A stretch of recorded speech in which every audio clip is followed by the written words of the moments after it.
Hello, welcome to PS10 Radio. This is your host, Angeline, and today is an episode of Stepmom 411. I have a question for you stepmoms out there.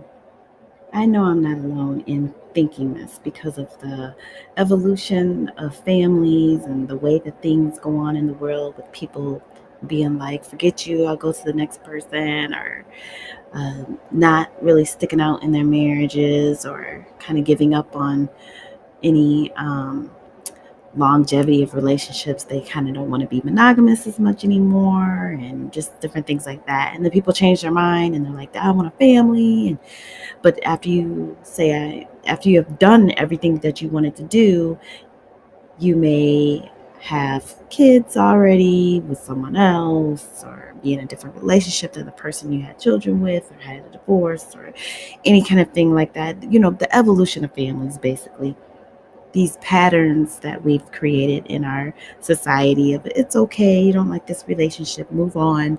Now, I'm not saying that is not what you should do. If you're in an abusive relationship, of course, move on. Do not stay where it is not safe for you and your children. However, people who just have different conflicts that they're not able to resolve, that they need to move on, then that makes it, a little more transient, where it's like, oh, I'll move on to the next person, I'll just date someone else.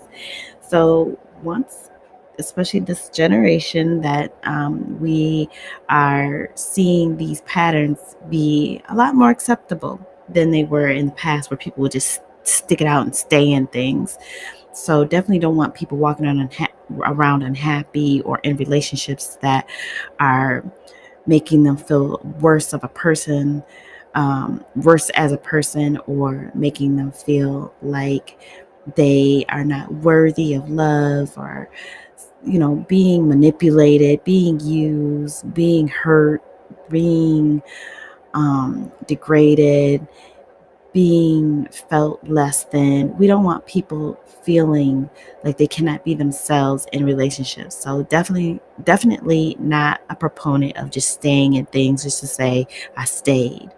But if your heart says stick it out, stick it out, especially if it's something that you believe that something beautiful could be coming out of the other side of this. Because of course, life is a roller coaster. It's a scene of mountains and valleys, and we're going to have to go through the valleys, and we're going to have to face the mountains. So we have to be able to stick it out in most of our relationships. We can't keep being the person that flees from everything, because we'll never resolve anything. And a lot of times it starts with us. It starts with our own head, and what do we believe, and what are our values, and are we staying true to that, and are we making choices that support those? And once we get down to, why am I doing what I'm doing? What is my why? What is the reasoning behind this? How is this experience making me a better person? And once you deal with your own stuff, then you're able to be more giving and more productive, and more of a participant in your relationship, in your marriage, in your long-term relationship, in your friendship, whatever it may be. But anyways, I've gone on a tangent. Let me get back to the original question, because it's kind of centering around, what will you tell your stepchildren or children, your own biological children, about being a stepmother when they become step parents? And the reason why I started the way I started today, you guys, is because it's inevitable. There's just so many breakups and hookups and things like that. Like, they going in and out of relationships like crazy. Situationships are producing kids, just all kinds of things. And there's a lot of people who don't want kids but have kids. So there are going to be times where a man may have custody of his kids, and your daughter is going to be the stepmom. Or even your stepchild may have a child out of wedlock, or may divorce someone, and she may marry a man or get in a relationship with a man who has children, whether they are with him full-time or part-time. She's going to be a stepmom. So a stepdaughter can be a stepmom, and your own biological daughter can be a stepmom. What will you tell them? What will you tell them? Would it be different? Would you tell them something different than what you were told or what you expected? Or, and in what way would you address that?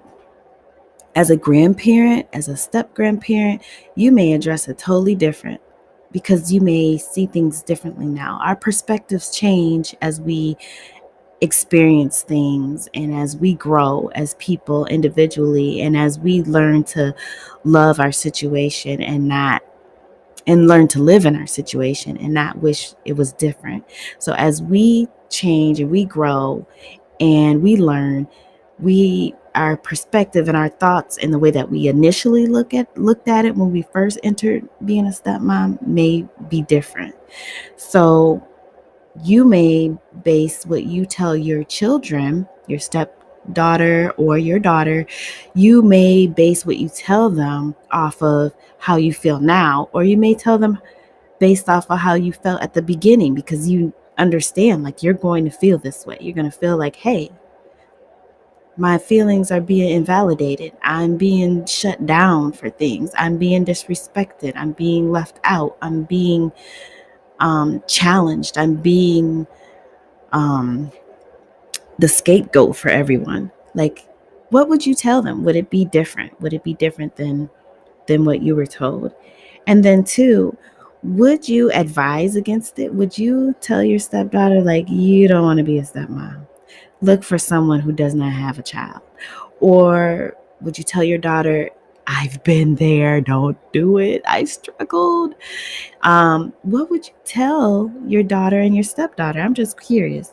Just questions. So, you can message us and let us know, email us, let us know.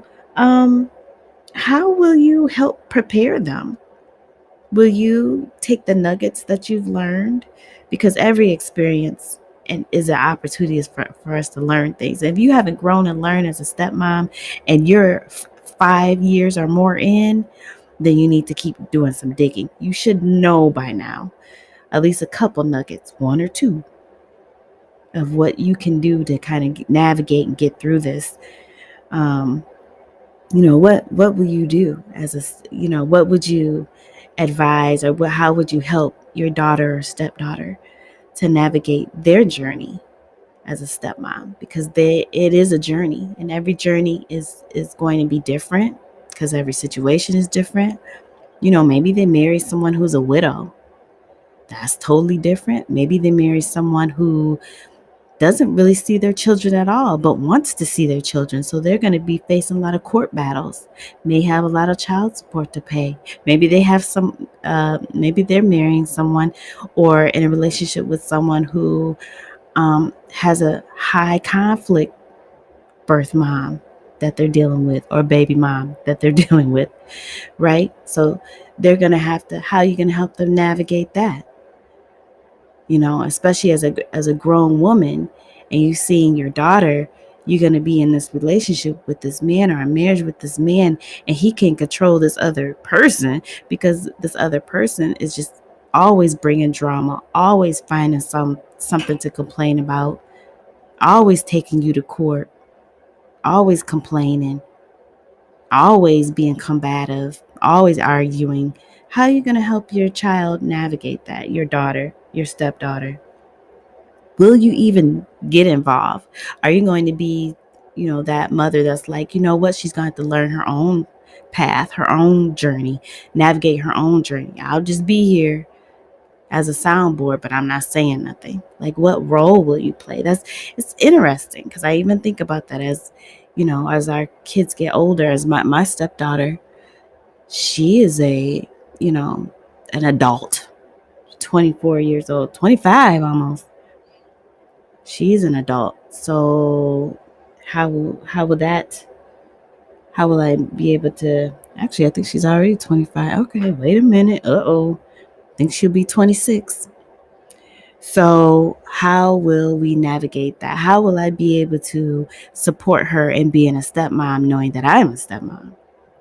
And I believe her mom's a stepmom, so that's even more insight she could have, and more of a support, to help her navigate that. But even my daughter, in her future years, you know, 15 plus years before she has children, or, before she gets married, how will I help her to navigate that? And then the last thing I was thinking was, what advice would I give her? Like, how will I help her to stay encouraged? And how can I support her? What nuggets can I share? So when I think about what I will personally be telling my stepdaughter and my daughter, if and when they marry someone who does already have a child or children, is number one, I'm going to tell them to choose your battles. Yes, speak up for yourself. No, don't be the scapegoat. But there's going to be times where you just got to let it go. And there's going to be times where you need to say something. Choose which times those are. There's going to be times where you need to step in. There's going to be times where you don't need to step in, like leave it alone, where it can just be too complicated. There's going to be some things you're going to have to just accept. And there's going to be some things where it's like, no, because you're the matriarch, you are the mother, you're the mother of the home. You're going to have to step in and take care of this. You're going to have to handle this. You're going to have to make sure this and that happens. So they're going to have to choose their battles.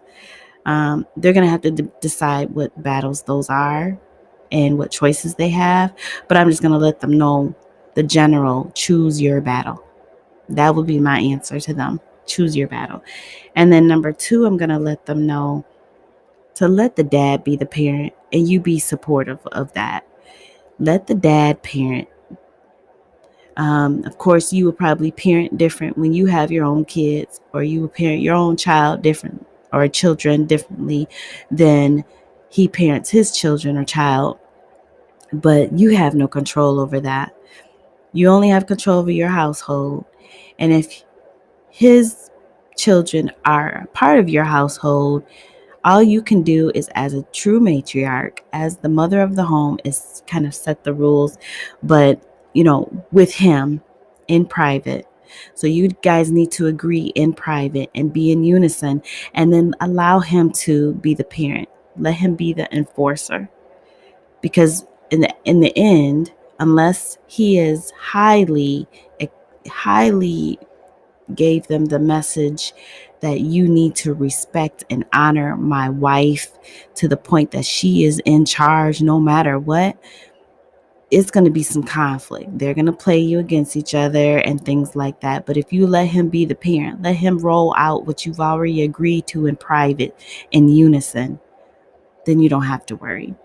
And then three, I'm going to let them know, have a support system, whether it be another friend, a relative, myself. Have a support system. Maybe it's the church. Maybe it's people at work that are in similar situations. Maybe it's a support group online. Maybe it's a forum. Maybe it's a Facebook group, whatever. Have a support system where you can go in and be like, hey, this is happening. And how do I deal with it? Or, someone who's not going to be like, girl, leave him. Girl, he ain't no good. Girl, he putting his kids before you. And kind of making more of a wedge between, the husband and wife. Like, we're not going for that. We're not cheering on separating and making more broken families. We want to help them to blend. We want to help them to navigate and get through this. This is their journey and their choices and their stepmom life. So we don't want to, say we don't want to encourage breakups and turmoil and trauma for the kids. Like, well, what direction I'm going in. We just don't want to encourage that negativity. They're in it. That was their choice to be married or in a relationship with this person. Let's help them navigate through it as a support. They're going to do is shut you out if you're not supportive. But maybe you'll say, hey, I'm here for you as a last resort, but you need to get you a support group or a forum, or find some friends or some church members that you can connect with, because maybe you don't want to hear it on a regular basis because you're still dealing with your own stepchildren. And lastly, I'm going to let them know to pray. Just leave it up to God. A lot of stuff is going to be out of your control. You can't control anyone but yourself. Let me say it again. You can only control yourself. You cannot control your husband. You cannot control your spouse. You cannot control those kids. You cannot control their mother. You cannot control the relatives that are nosy and butt their heads in and put their 2 cents in and who tear you down. You can't control the neighbors and the friends and the church members who have all kinds of judgment and opinions against you. You cannot control any of that. You can't control the court system, or you can't control anything. You can't control people wanting to get in your business. You cannot control that. But if you pray and you ask for discernment of what you should do, what you should decide, what choices you have, what direction to go in, how you can support your kids, you can support your stepkids, how you can support your husband or your spouse. If you can just stay in your lane in that way on certain issues. Again, it goes back to choosing your battles. Some things you're going to have to be very assertive about and just speak up about it. But yeah, those would be the 4 things that I would share with my stepdaughter and daughter about entering a relationship or a marriage with a man who already has children. Today was very interesting. We hope that you have enjoyed this episode of Stepmom 411.